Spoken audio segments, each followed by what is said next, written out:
बिस्मिल्लाहिर्रहमानिर्रहीम जी। नाज़रीन, जो मैं आज आपके साथ स्टोरी शेयर करने लगा हूँ, ये सुनकर यकीन करें आपके जो है रोंगटे खड़े हो जाएंगे। डीआईजी ऑपरेशंस लाहौर मोहम्मद फैसल कामरान एक पॉडकास्ट में आते हैं और वो ये किस्सा सुनाते हैं और वो किस्सा भी मैं आपके साथ शेयर करूँगा। दोस्तों, कुछ अर्सा पहले आपने देखा था कि अक्सर जो है ना लोग सोशल मीडिया पे भी लिख रहे होते थे कि भाई हम कहीं खड़े हुए थे, हम कहीं गाड़ी में बैठे हुए थे, कोई बंदा हमारे साथ आता है, पास आता है और आके हमसे जब वो बात करता है तो कुछ टाइम के बाद हम लोग ऐसा करते हैं कि अपने पर्स से खुद ही जो है ना वो पैसे निकाल के नकदी, अपना घड़ी, अपनी जो कीमती चीज़ें होती हैं, इवन दैट औरतों ने अपने जेवर तक उतार के खुद ही दे दिए उनको। मतलब वो ऐसे हिप्नोटाइज हो जाते थे वो लोग कि उनको समझ नहीं लगती थी कि क्या हो रहा है। वो जैसे वो बंदा कहता था वो ऐसे ही करते थे और वो लोग, कई लोग इस तरह से लुटे हैं। बहुत सारी स्टोरीज़ हमारे सामने आई हैं पिछले कुछ अरसे में ना, तवातुर के साथ आती रही हैं। इस पूरा ये गैंग था, इसको जिस तरीके से पकड़ा गया है, डीआईजी ऑपरेशंस लाहौर जो है मोहम्मद फैसल कामरान, उन्होंने इस चीज़ को, इसका पूरा वाक़या बयान किया है कि ये गैंग जो है ये कैसे वारदातें करता था। देखिए, ये उसके बारे में मुकम्मल उन्होंने अनफोल्ड किया और हुआ ये दिलचस्प बात उन्होंने जो सुनाई है वो ये कि उनकी जो ऑफिसर्स थे, जो एसएचओ थे, वो बड़े काबिल और मायनाज किस्म के एसएचओ और बड़े पुराने एसएचओ, वो तक जो हिप्नोटाइज हो गए। और उसके अलावा उनकी जो तफ्तीशी जो उनसे इन्वेस्टिगेट कर रहे थे, उनकी तबीयत ख़राब हो गई उनसे इन्वेस्टिगेट करते हुए। अब वो जो फैसल कामरान ये बताते हैं कि क्योंकि अब देखें पूरा भी जो लाहौर है इस वक्त ना, पूरा आपको पता है कि सेफ सिटी के उसमें है। तो कहते हैं कि जब हमें ये तवातुर के साथ जब ये खबरें आना शुरू हो गई, ये शिकायतें आना शुरू हो गई कि ये जो कोई ग्रुप है ये सरगर्म है और ये इस तरह से लोगों को लूटते हैं, मतलब लोग अपनी इस तरह से हिप्नोटाइज हो जाते थे कि लोग अपनी चीज़ें खुद ही दे देते थे अपनी मर्ज़ी से। और बाद में क्या होता था कि बंदे गायब हो जाते थे। वो बंदों के, वो कहते हैं कि हमने जब सीसीटीवी से सारा रिकॉर्ड खंगालना शुरू किया ना, तो हमें ये था कि जब वो बंदे हमने खैर कर करा के बड़ी मुश्किल से पकड़े, लेकिन जब पकड़ लिए ना, एक चीज़ तवातुर में थी कि वो कहते हैं कि रिक्शा एक लेके आते थे ये लोग, एक रिक्शे में आते थे और रिक्शे के ऊपर ना नंबर प्लेट नहीं होती थी। कहते हैं जी वो एक ग्रुप था पूरा, उसमें हर बंदे की अलग अलग ड्यूटी होती थी। एक बंदे की ड्यूटी ये होती थी कि सपोज़ एक बंदा बैंक से निकला है, बड़ा कुछ सादा सा बंदा है थोड़ा ना, उसके पास पैसे हैं, तो वो बैंक से ही ना उसके साथ लग जाता था, यानी कि जो विक्टिम है सपोज़ एक, उसके साथ लग जाता था।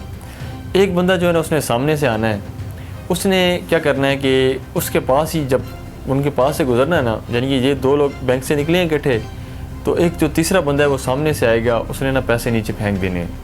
और वो पैसे नीचे फेंकेगा ना, उसमें 2-3 तो हज़ार के नोट होंगे, 2-4 एक, उसके बाद जो ना अब छोटे नोट होंगे 100 के, 500 के या कोई 50 के, इस तरह से मुख्तलिफ नोट ना वो नीचे फेंक देने उसने। अब होता क्या था कि जब वो पैसे नीचे फेंक देने तो ये लोग दोनों साथ आ रहे हैं, उनमें से जो फ्रॉडिया होता है ना, उसने कहना कि जी ये देखें जी पैसे गिर गए हैं। किसके पैसे? आपके तो नहीं गिरे। अब वो जो बंदा था ना, जो दूसरा विक्टिम होता था, या तो सादा लोग कह लें या फिर वो चल, मतलब ज़ाहिर है पैसे देख के क्या पता उसकी जो है ना वो दिल थोड़ा ललचा जाता होगा, तो वो क्या होता था कि या तो वो कहता था कि मतलब शायद उसका एक बंदे का ना भुलेखा लग जाना कि यार शायद मेरी ना गिर गए हों। एक वो चीज़ भी हो सकती थी, वो रुक जाता बंदा, कहता यार हो सकता है शायद मेरे गिरे हों, शायद अगला बंदा कहता जी मेरे गिरे हैं। अच्छा खैर वो देखते हैं, फिर वो दोनों, यार ये तो हम दोनों ही साथ हैं, तो वो क्या करते हैं कि चलो यार ये पैसे उठा लेते हैं, उठा के कहीं बैठ जाते हैं, ज़रा देख लेते हैं। अच्छा, अब यहाँ पर क्या होता कि वो इसी शशोपंज में होते हैं ना दोनों बंदे कि यार चलो ये पैसे किसके हैं, गिन लेते हैं, करते हैं, देखते हैं किसके हैं। इसी दौरान जो है ना वो जो बंदा जो पैसे फेंक के गया होता है ना, वो उसकी वापस एंट्री होती है।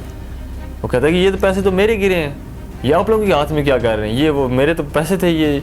अच्छा, अब ये होता है कि अब वो एक तो है विक्टिम बेचारा, शिकार है, दूसरा जो है वो ग्रुप का बंदे हैं दोनों। अब विक्टिम को तो नहीं पता।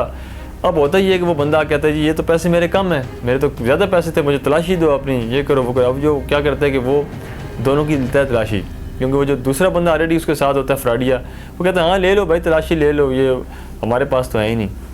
अब वो जब विक्टिम के पास ऑलरेडी पैसे होते हैं, वो बैंक से निकला हुआ होता है, उसके पास पैसे होते हैं, अब वो बेचारा फंस जाता है। फंसता किस तरह नहीं, कहता है ये मेरे पास पैसे कम हैं, आप ज़रा ये जितने भी पैसे रखें रुमाल के अंदर रखें, हम इधर बैठ के फैसला करते हैं। अब जब वो कहीं भी बैठते हैं, वहाँ पर जो उनके साथ जो अगला मेन फ्रॉडिया है ना, जो हिप्नोटाइज़ करने वाला होता है, उसकी एंट्री होती है यहाँ पर। अब वो जिस तरीके से भी आता है, थोड़ा बड़ा बारिश किस्म का होगा, बड़ा अल्लाह लोग बना होगा, बड़ा कोई बुज़ुर्ग बना हुआ होगा, ठीक है, उसकी एंट्री होती है। वो कहता है जी आएगा, 2-4 आपको सूरतें सुनाएगा। इसी बातों बातों में ना अगले बंदे को हिप्नोटाइज़ कर लेता है जो विक्टिम होता है बेचारा। अब वो विक्टिम क्या करता है, अपनी मर्ज़ी से सारे पैसे भी उस रुमाल में रख देगा उसके, और इसके साथ साथ उसके पास अगर कोई और भी वैल्यूएबल्स हैं, ठीक है, कोई ज्वेलरी है, कोई अच्छी घड़ी है, जो भी उसके पास है वो उसने रख देना है, तो उसकी बातों में आ जाता है, वहाँ पर हिप्नोटाइज हो जाता है। तो ये उनका तरीक़ाकार था। और भी बहुत सारी ऐसी चीज़ें थी, बड़े लोगों को उन्होंने इस तरह लूटा, और वो बताते हैं कि 15 साल से हम ये काम कर रहे थे, कितने मतलब सैकड़ों लोगों को उन्होंने लूटा, और अभी जाके बड़ी मुश्किल से गिरफ्त में आया। तो वो फैसल कामरान जो DIG ऑपरेशंस हैं लाहौर के, वो बताते हैं कि मेरे जो ऑफिसर्स थे, कहते हैं जब वो SHO जब उसको गिरफ़्तार करके ला रहा था ना, तो वो SHO कहता है कि यार मैंने सारी ज़िंदगी गाड़ी चलाई है, मैं इतना एक्सपर्ट ड्राइवर हूँ, लेकिन कहते हैं मुझसे गाड़ी नहीं चल रही थी। मैं कहता कि कभी मुझसे क्या हो, तो कहता मेरी हालत ख़राब हो गई, गाड़ी नहीं चलाई जा रही थी मुझसे। फिर इसी तरह जो इन्वेस्टिगेशन टीम थी, कहते हैं जब वो इन्वेस्टिगेशन करने के लिए उस बंदे से आई तो वो बीमार पड़ गई, वो बाहर जाके लाहन में बैठ गए।